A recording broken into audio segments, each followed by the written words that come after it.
Ayan mga ka-Idealand, magandang hapon sa lahat. Bali, andito tayo ngayon sa San Francisco, Quezon.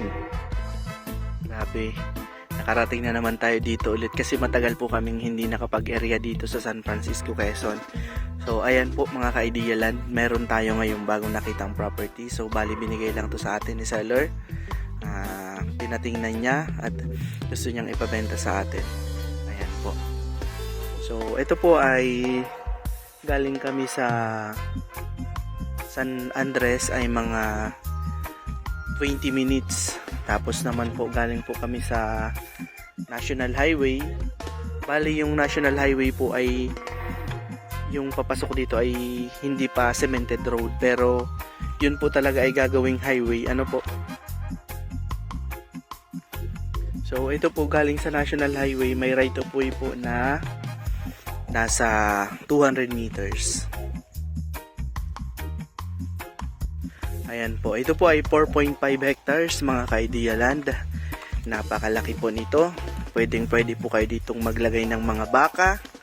Ayan, may baka nga po dyan. Kung nakikita nyo. Pwedeng maglagay ng mga kambing. At kung anong hayop ang gusto po ninyo. Pwedeng mga manok din dito, yung panabong. Ayan. Pwede rin po kayong magtanim dito kasi napakalawak. Ayan. Babakuran nyo lang po para walang nakakapasok. Magaganda dito pong itanim mga grafted na prutas.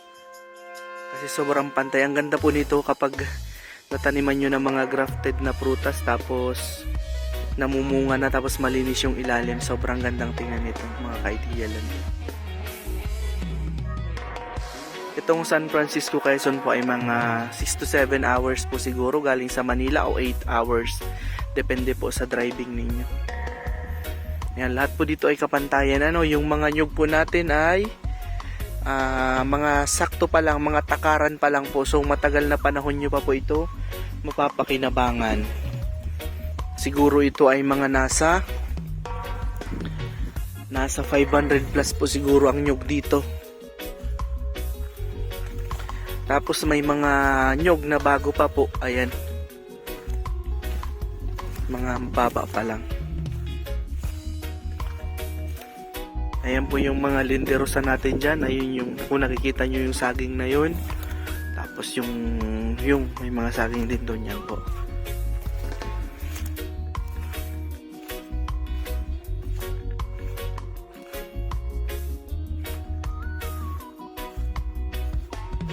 Sobrang ganda po ng farm. Tingnan nyo naman. Napakalinis. Sa mga interested po dyan na magkaroon ng farm sa probinsya at gusto ng tahimik na buhay, presko ang hangin, tapos magtatanim-tanim na mga gulay sa kaprutas.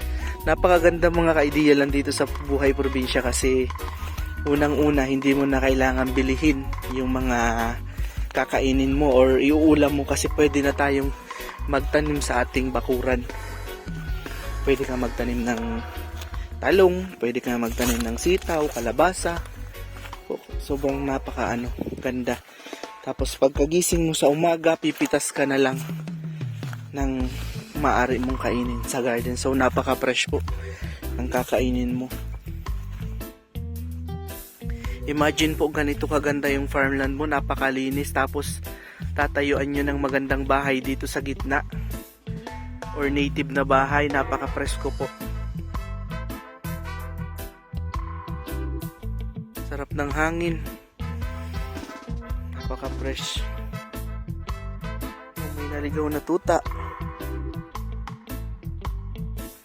Kaya po malinis itong farmland kasi may mga baka sila ditong nakatali. Ayan.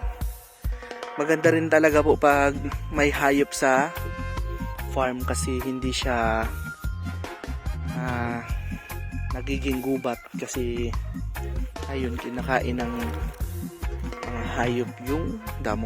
Wag lang pong kambing kasi kung gusto nyong halimbawa magtatanim po kayo ng mga gulay o kaya prutas, pangit po kasi ang kambing kasi lahat po niya ay kinakain kahit nga bulaklak. Kaya kapag magtatanim po kayo ng prutas at gulay, wag po kayo mag-aalaga ng kambing.